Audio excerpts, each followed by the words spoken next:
ఈరోజు మీ గ్రామానికి ఎన్నికల ప్రచారానికి వస్తున్న సందర్భంగా మీరు చూపించినటువంటి ప్రేమ ఆదరాభిమానాలు మహిళలు కూడా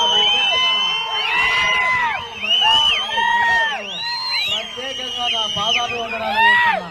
ఈ మహిళల రుణం తీసుకోవడానికి ముంచాల గ్రామ సేవకుడిగా నేను మొట్టమొదటి రాజకీయాలను ఈ గ్రామానికి వీలైనంత వరకు సాయం చేస్తూనే వస్తున్నా. కానీ ఈరోజు ఈ ఎలక్షన్లలో మీరు ఒక్కసారి ఆలోచించండి.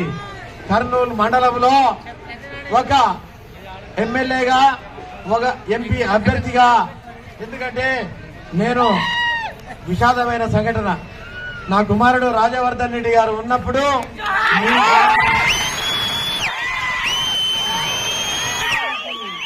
మండల అధ్యక్షుడా చేసిన సేవలు చెప్పుకుంటూ పోతుంటే ఒక్కటి కాదు చేసింది. ఇక్కడ ఎవరో స్థానికంగా చెప్పుకోవచ్చు నేను చేయించినానని చెప్పి, కానీ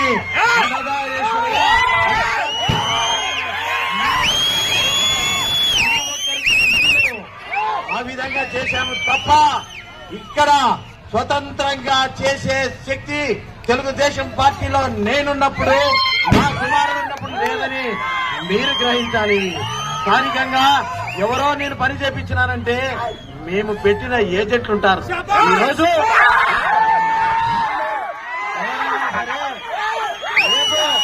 మళ్ళీ తెలుగుదేశం పార్టీ అధికారంలోకి రాబోతుంది.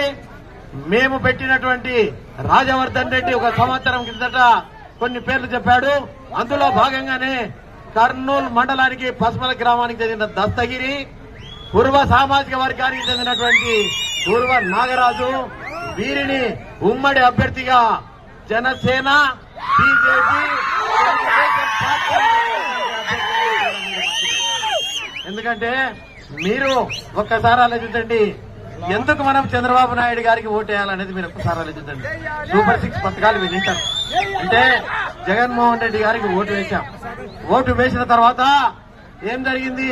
అందరికి ఆ రోజు వచ్చాడు, పాదయాత్ర అన్నాడు, బస్సు యాత్ర అన్నాడు, ముద్దలను కనబడితే ముద్దులు పట్టుకున్నాడు, ముద్దులు పెట్టాడు. తర్వాత మాత్రం పిడిగుద్దులు పడతానే ఉన్నాయి మీకు అనేది కూడా గుర్తుంది. ఆ రోజు ఎప్పుడు కానీ సంక్షేమ పథకాలు అనేటివి ఎన్టీ రామారావు ఉన్నప్పటి నుంచి 2 రూపాయల కిలో బియ్యం వచ్చింది.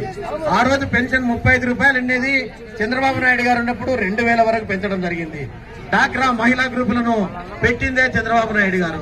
ఆ రోజు పసుపు కుంకుమ కింద ఒక్కొక్కరికి 10,000 2 సార్లు ఇస్తే 11,000 కోట్ల రూపాయలు మీకు ఉచితంగా ఇవ్వడం జరిగింది.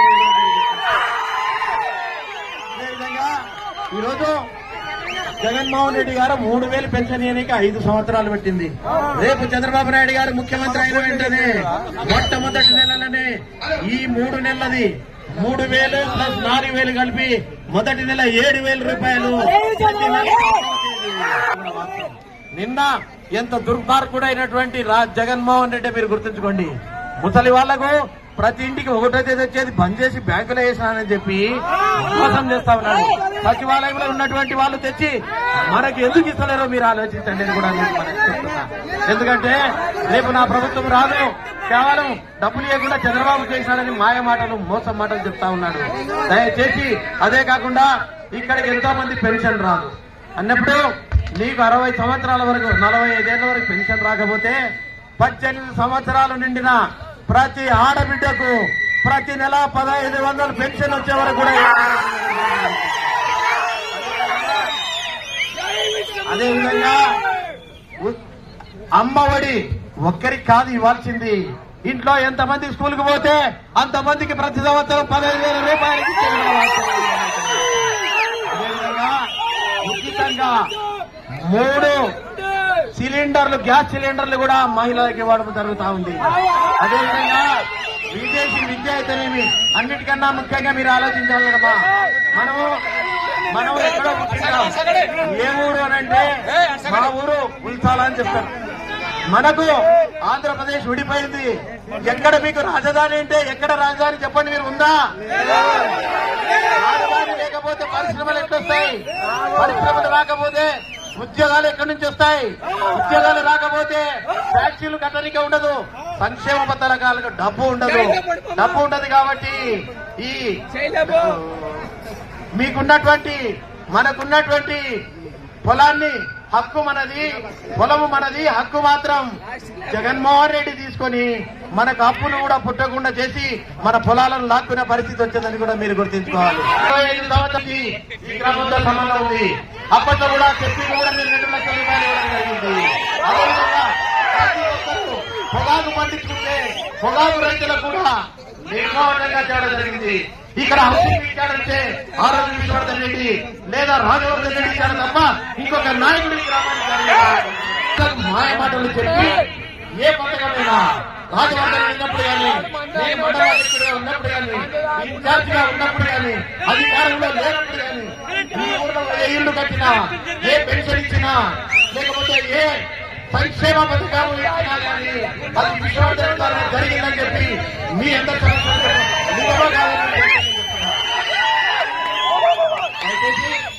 ఎందుకంటే చంద్రబాబు నాయుడు గారికి ఓటు వేసే ఆవశ్యకత మహిళలకు ముఖ్యంగా ఉంది. మనకు కూడా గుర్తుంచుకోండి. ఎందుకంటే ఇక్కడ తిరిగేది మహిళలు ఉన్నారని చెప్పి ఇక్కడ మాట్లాడుతున్నా. మీరు కూడా అంతవరకు వచ్చి మాకు సహకరించి మీ గ్రామ ఐక్యతలు సాగుతున్నారని చెప్పి మరే కావాలి. ఎందుకంటే మనం పెట్టిన వ్యక్తి సత్యగిరి గారు కూడా మాట్లాడుతారు. మళ్ళీ మీరే మాట్లాడారు. మహిళలకి అలాగే అందరి ప్రజలకి పేరు నమస్కారం తెలియజేస్తున్నటువంటి ఈరోజు ఎన్నికల సంఘంతో మనం విశాల గ్రామాన్ని మీ గ్రామాన్ని సందర్శించడం జరిగింది.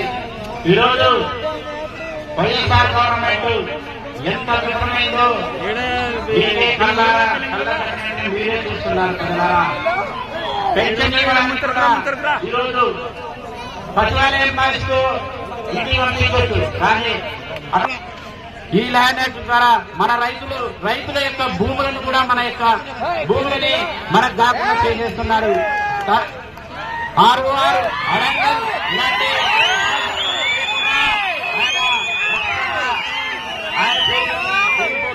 మనం ఎక్కడ కూడా దాన్ని అమ్ముకోలేని పరిస్థితిలో తయారవుతాం. నేను లోకల్ అంటే కర్నూలు మా తమ్ముడు, కానీ వాళ్ళకి ఎన్నో కోట్లు విలువలు గల ఆస్తులు ఉన్నాయి. మనం ఆత్మ గౌరవం ఆత్మాభిమానంతో గల వ్యక్తులం. మనం ఈసారి కోడుమూరు నియోజకవర్గాన్ని మనం డబ్బుతో కాకుండా ఒక ఆత్మ గౌరవంతో మనం గెలిపించుకుంటే మనల్ని ఈసారి ఖచ్చితంగా మనం మన యొక్క సమస్యల్ని ఇక్కడ ఎన్నో సమస్యల్ని అంటే మన రాజన్న ఖచ్చితంగా ఈ సిసి రోడ్లు అయితేనేమి, కాలువలు అయితేనేమి, వాటర్ వర్క్స్ అయితేనేమి, ఎన్నో కార్యక్రమాలు అభివృద్ధి కార్యక్రమాలు చేసేదన్నా. కానీ ఆయన ఈ రోజు మన మధ్య లేకపోయినా ఆయన స్మరించుకుంటున్నామంటే ఆయన చేసిన సేవలే ఈ రోజు మనము స్మరించుకుంటున్నాం. ఇప్పుడు మనకి విశ్వవర్ధన్ రెడ్డి సార్ గారు ఉన్నారు మనకి అండగా. ఆయన అండాదండ లాంటి వ్యక్తి. ఆయన ద్వారా ఎన్నో ఇంకా సంక్షేమ పథకాలు అభివృద్ధి కార్యక్రమాలు చేయించుకుందాం. ఈసారి మనం సైకిల్ గుర్తుకు ఓటు వేసి అలాగే బస్తిపాటి నారాజన్న కుర్వ నారాజన్న గారి ఎంపీ గారికి సైకిల్ గుర్తుకి అలాగే నాకు దొంగలని నాకు 2 సైకిల్ గుర్తుపై ఓటు వేసి అత్యధిక మెజార్టీతో గెలిపించాలని కోరుకుంటున్నాను. ప్రజలారా ఈసారి 2 ఓట్ల సైకిల్ చేస్తే మనము ఖచ్చితంగా నారా చంద్రబాబు నాయుడిని సీఎం చేసుకుంటే మన రాష్ట్రం బాగుంటుందని తెలియజేస్తున్నాను. అందుకే మనం ఎప్పుడైనా కానీ ఒక్క ఛాన్స్ అని చెప్పి లాస్ట్ టైం మోసపోయాం. ఈసారి ఆ పరిస్థితి రాకుండా ఖచ్చితంగా చంద్రబాబు నాయుడిని ఎన్నుకుందామని తెలియజేస్తున్నాను. సైకిల్ గుర్తుకే